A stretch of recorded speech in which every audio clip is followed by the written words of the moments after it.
আপু কেমন আছেন? জি, আলহামদুলিল্লাহ ভালো আছি। আচ্ছা, ফোন দিছিলেন আসার জন্য কেন আপু?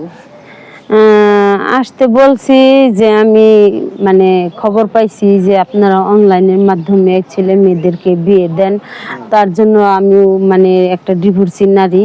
আমি এখন বিয়ে করতে চাই। অনেকদিন ধরে একা আছি। হ্যাঁ। তো এখন আর একা ভালো লাগে না। এর জন্য আপনাদেরকে আমি আসতে বলছি যে যেহেতু আপনাদের ধারায় যাতে আমি ভালো একটা পাত্র পাই। ও আচ্ছা, আচ্ছা।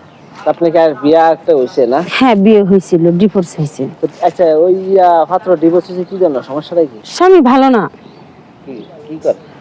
কি করতে বলতে স্বামী খালি ঘুরে বেড়ায়, কাজকাম করে না। যা কাজকাম করার আমারই করতে হয়। হ্যাঁ, হ্যাঁ। তো কতদিন আর কাজকাম করে স্বামীকে খাওয়াবো? বাদাইমা আরকি। বাদাইমা। আপনি কাজ কাম করে হ্যাঁ চালান কিন্তু হ্যাঁ হইছে বাদাইমা। হ্যাঁ। কোনো কাজ কাম করে না। সংসারের প্রতি কোনো গুরুত্ব নাই। না।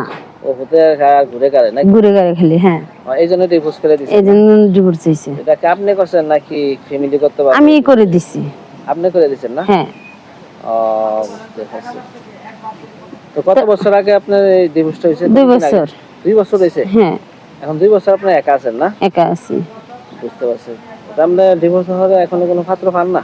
না, এখনো ওরকম যোগ্য পাত্র পাই না। কারণ যদি পুনরায় সেই আমারই কর্ম করে খাইতে হয় তাইলে বিয়ে করে লাভটা কি? যাতে আমার ঘরে থাকতে পারি, শ্বশুর শাশুড়ি স্বামীর সেবা যত্ন করতে পারি, সেরকম মানে একটা পরিবার ফ্যামিলি দেখে যদি ওরকম ছেলে বলে যে না আমি তোমাকে বিয়ে করব, তুমি ঘরে থাকবা, শ্বশুর শাশুড়ি স্বামীর সেবা করবা, ওরকম না তাহলে হ্যাঁ ওরকম চাচ্ছি। আপনার আগের সংসারে কোনো ছেলে সন্তান আছে? না, সন্তান নেই। ছেলে সন্তান হয় না? না, না হয় না। এরা কি হয়ে গেছে? divorce হয়ে গেছে নাকি? হুম। বুঝতে পারছি। আপনার আপু আপনার এখন বর্তমান বয়স কত চলতেছে? ৩৫। ৩৫ না? হ্যাঁ। ও বুঝতে পারছি। আচ্ছা এখন কেমন ছেলে চান আপনি? যে কেমন সুন্দর বলে কথা না, আসলে যেমনই হোক না কেন সে কালো, খাটো বা ফর্সা, লম্বা কোনো সমস্যা নাই। কিন্তু তার ভিতরে সুন্দর একটা মন থাকতে হবে যে যেই মন দিয়ে আমাকে শুধু ভালোবাসবে, আমার টেক কেয়ার করবে, আদর করবে, এটাই। আচ্ছা প্রবাসী কোনো ভাই যদি বিয়ে করতেছে তাহলে কি বিয়ে বসবে? হ্যাঁ, প্রবাসী হলেও সমস্যা নেই। বিয়ে করবে? হ্যাঁ, সে তো দায়িত্ব নিবে, ভালোবাসা দিবে, এটুকুই। অনেকে বউ চলে গেছে, বউ মারা গেছে, তাহলে কোনো সমস্যা আছে?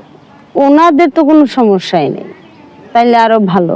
যেহেতু আমি ডিভোর্সি একটা নারী। বিয়ে করবেন না? হ্যাঁ। কোনো সমস্যা হবে না? না, না সমস্যা নেই। বুঝতে পারছি। তো ঠিক আছে আপু আমরা দেখি ভিডিওটা আপলোড করে কেউ যদি সাহায্য তাহলে আপনার জন্য হবে। হ্যাঁ আচ্ছা। তাহলে বেশ আসসালামু আলাইকুম। আপনার কেউ যদি পছন্দ করে থাকেন অবশ্যই কমেন্টস করেন আর নাম্বারে যোগাযোগ করবেন।